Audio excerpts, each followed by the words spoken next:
Alright, today I'm serious and I want some answers because there's a couple of shenanigans going on in the Gold and Silver Virtual Console that hopefully we can solve today. I've seen a lot of people ask the question, what is going to happen to Hidden Power when we transfer it outside of the Gold and Silver Virtual Console? And honestly, I have no idea, because it seems like it would be pretty screwy if you teach your Pokemon Hidden Power, say you get Hidden Power Grass, say you get like the best Hidden Power that you want on that Pokemon, Hidden Power Ice, Hidden Power Fire, whatever. Well, what happens if that Pokemon's shiny? You know, you want this to be a shiny, competitive Hidden Power Pokemon, you trained in Gold and Silver version, you transfer it over into Pokemon Ultra Sun and Ultra Moon, and Hidden Power Rock. Is that something that's going to happen? Because I double checked. I was like, wait a second. Generation 2. Hidden Power inflicts damage using type and power determined by the user's IVs. So it is IV determined, but as we've seen with the Red, Blue, Yellow Virtual Console, whenever you put a Pokemon through that transporter, it gets a new set of IVs, and that new set of IVs is going to give it a potentially new Hidden Power, which is why I want to see if either the new update to the Poke Transporter 1.3 kind of does like a calculation, you know, it might take the IVs or the current DVs of the Pokemon and then figure out something that also gives it 3 max IVs, and then just maybe there's an algorithm to it or something. Maybe it's still completely random, which means you might be screwed on the Hidden Power rerolls. Maybe they might do an update to the Pokemon Bank when Gold and Silver becomes available, and that'll help keep the Hidden Power consistent, but I don't know.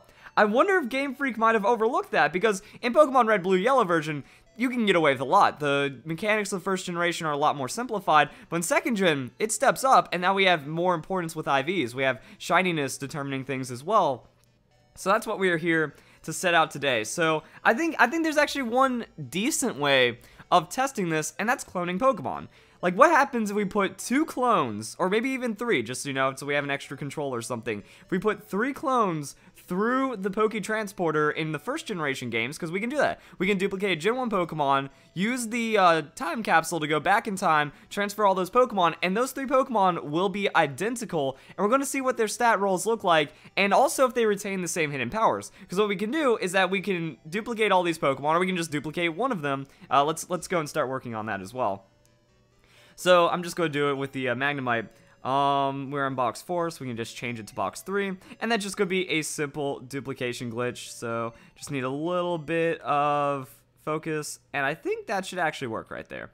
So that should be a successful dupe. And now I'm going to do it one more time. Like I said, I want to have like 3 or 4. That way we can see if all the stats are the same, if they're good. I don't know what this means for rolling a potential 5 or 6 IV Pokemon when you transfer into Pokemon Sun and Moon as well. So it's we got some weirdness going on, I will say that. And now this is where things get a little bit interesting, because we can teach Magnemite Hidden Power and then try to figure out which Hidden Power it gets. Unfortunately, there isn't a Hidden Power checker, and I don't want to run the IV calculations and whatever. So we're just going to go and KO a couple wild Pokemon, or just attack wild Pokemon, and then try to figure out what the typing is of it, transfer it back through, and then also go into the Pokemon Sun and Moon version, and then figure out what Hidden Power is in the 7th generation, as opposed to the 2nd generation. And if it's the same, then that might also have something to do with how the Magnemites transfer and stuff like that. So yeah, now we gotta go and figure that one out. Also, I saved the game before it, so now I have to do a soft reset once I figured out the typing on the Magnemite, and we should be good to go. And now it's time to Poke Transporter. So I actually had a pretty decent run. I was able to hit a Sandshrew for resisted damage, which told me that was either rock or poison. And then I found a Pidgey. Pidgey was hit neutral, which tells me it's poison. And then I double confirmed by also hitting not very effective on a Nidoran. So yeah, we got that. And then there's our 3 duped Magnemite. So I'm going to go put that into the Pokemon Bank, get into Sun and Moon, and then we'll catch up with what's going on right now, or whatever happens then. Alright, so now it's like a pseudo moment of truth right now. Let's hit the judge, and we're going to see what stats this Magnemite gets. Best in special attack, hit points, and attack. And yeah, so, I mean, that's pretty obvious right there, that I wasn't expecting that if Pokemon were identical, that they would also transfer identical for the IVs. So this is where things get confusing and bad, because we already know that Magnemite had Hidden Power Poison. And whenever you transfer a Pokemon in the current state of Poke Transporter, it actually loses its IV. So that's another thing to consider. Like, it's a complete random reroll. But like I said, there might be an algorithm. And that's a little bit of extra work that I wanted to put in today, to see if there was the algorithm that maybe keeps the Hidden Power the same. So unfortunately, we have the Hidden Power checker right here, and we can see what the Magnemites have. Now I feel like the first one's just going to be wrong, and then all of them are going to be wrong, but we're going to check and see how it goes. So if this Pokemon to have it, it would be Steel, and then we have Dark, And then we have Steel. So we had another Steel. We had Steel and Dark and stuff, but I don't really think that that matters too much. So it's just random IVs. And that means that this video is now a message to Game Freak, or warning to the Pokemon Company that, you know, some people, they might be like really excited if in Gen 2 they get a Pokemon that has a hidden power that if it's shiny or if they've been training for it or something, or they, you know, there's still a lot of things up in the air right now. So now, like, the main part of the video is over. This is just going to be rambling about Transporter and all that fun stuff. So let me go and like just pull up something that's relevant on screen. Alright, so now there's actually a lot of implications and a lot of stuff to break down with this. Because, okay, someone, they're playing Gold Silver version, and they just like, oh man, I got really lucky with the hidden power, I got some really good stats and stuff, and then when they transfer it through the Transporter, it could just get entirely new stats and hidden power and stuff, which is what we've already seen from this version of the Transporter. Another thing is that it's also a PSA for anyone, you know, public service announcement, guys. Say if you've been shiny breeding for a Gen 1 Pokemon, you can do that right now in the Gold and Silver Virtual Console. So if you do my, you know, 1 in 64 breeding odds Ditto technique, or you just encounter a random shiny Pokemon or something, and it can go through the time capsule, you can put it through the time capsule and then trade it or, you know, transfer it into Pokemon Sun and Moon, and you can have that shiny Gen 1 Pokemon, even though you got it with better breeding methods or better shiny methods in Pokemon Gold and Silver version. And also, with that, you can get the right nature that you want, and then also you can use the Missing No Glitch to get a ton of rare candies, and then get to level 99, set its nature through the stat values,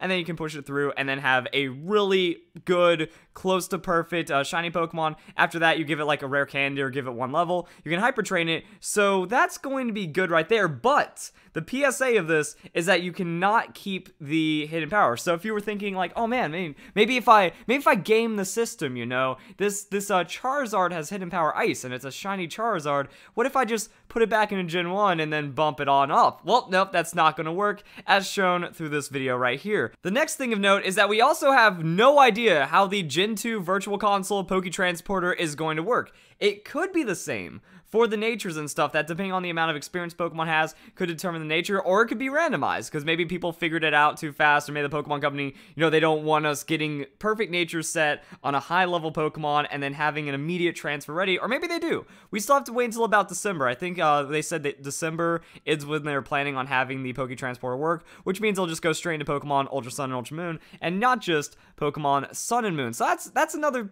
feature to think about right there, is like, what happens if the natures change, or what are they going to do with the hidden power? Guys, Game Freak, please pay attention to what's going on right now, because the hidden power, it's going to be the same, so you might have to rework the algorithm just a little. You know, if there's an algorithm that actually like can use the Pokemon stats or their current IVs and then transport it into the new Pokemon game, but also give it a minimum of 3 IVs, that's good. Also, I don't know if it's possible, because I don't know how many hours it would take to like get the algorithm just right for the math, but just make it possible to also get 4 and 5 IVs with that as well, as long as you have the same hidden power transferring over. Or maybe if that Pokemon does have hidden power, like, you know, the game all it has to do is just read. Like, if this Pokemon in Gen 2 had hidden power, it would be bug typing. So that way you just have to do whatever combination of stats is possible for the bug typing hidden power in the 7th generation. I don't think that'd be too difficult. Actually, maybe it's not hours and hours. Like, they understand their hidden power algorithm better than I do, and maybe there's also some other people online that understand it pretty well. So I think that would be one of the biggest things that need to be done. And I don't know what's going to happen with the natures. I don't know about any of the other quirks that might happen with the Transporter as well. I would imagine that they're going to keep hidden abilities, because Machamp still exists. Like, my big theory is that the only reason why every single Transporter Pokemon is hidden ability only is because Machamp exists. We cannot have Fissure, No Guard Machamp in the game. Well, I mean, I'd love to see it, but Game Freak doesn't want that, apparently. It's not like a 50% chance. It's not a 25% chance. It's 100% chance transfer for the hidden abilities, which means we also get to think about the legendary beasts. That people, they've been talking about it, but they haven't been blowing up about it, because, yeah, we can catch Lugia. Dude, multi-scale Lugia with 3 guaranteed IVs is going to be available in December. That's pretty awesome, but no one's talking about it because we don't have it. We have to wait until that Transporter becomes available. Then we grab the Lugia, Ho-Oh, all the legendary beasts, and now we actually have the hidden abilities on legendary dogs for the first time ever. So that's a pretty cool thing. And then I think you can also, there might be a shiny method, you know, just soft reset and pray that first encounter is shiny or something. I don't know how the shiny value works for that. You can also soft reset for shiny multi-scale Lugia, which would be pretty dope. Or shiny multi-scale Ho-Oh if you want to go for the time. I don't know about how that determination is going to be, if the IVs are going to be more similar to what we have now, if they're going to be different, it's going to be guaranteed or anything like that. But there we go, guys. Nice little experiment seeing what's going on, like clone Pokemon. So big point right there. Clone Pokemon are not the same when transferred. Hidden ability is not the same when transferred. Try to game the system, it doesn't work. So we need a Poke Transporter version 1.4, kind of fix these issues, then everything will be good to go. So guys, enjoy the video. Hope you all have a nice day. Thank you very much for watching.